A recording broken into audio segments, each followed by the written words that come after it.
born to win. We simply have to go after the victory. So reinvention is not just a momentary situation. We should always analyze reinvention. In order to overcome and start to reinvent, we got to go look at a few things. One, we got to look at the loss of job identity. This is who I have been for years. We can't let that control us. Then also we know that there's trauma. One way to address it is what many people are doing. They use the job centers and the case managers and have conversations with people that can help them.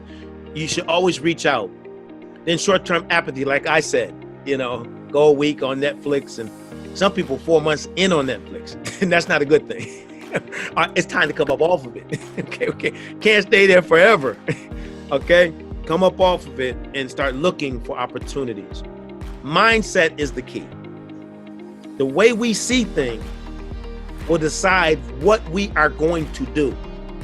If we see it as impossible, it can't happen, that's exactly how we're going to operate every day. I define my world by the obstacle I ran into.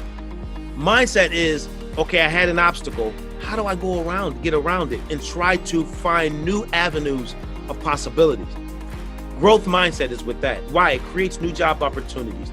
It causes you to overcome mental barriers of comfort and insecurity. We got to break that barrier of feeling too comfortable. So with reinvention, we want to talk about mindset. We want to talk about analysis of transferable skill sets, because that's important, because we all have these skills that we've obtained that we don't realize that these skills can be possibly used as new areas of employment. And then what's next? Ask for advice from people who work in your new area of employment, create a plan and network.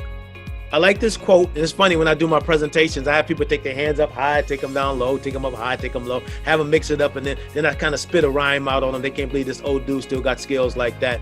And I say, yeah, I got juice, and so I'm kicking these rhymes. Like, where do you get that from? Them putting their hands up high, put their hands low, spit another little rhyme out. Then I have them look in their hands and say this real loud.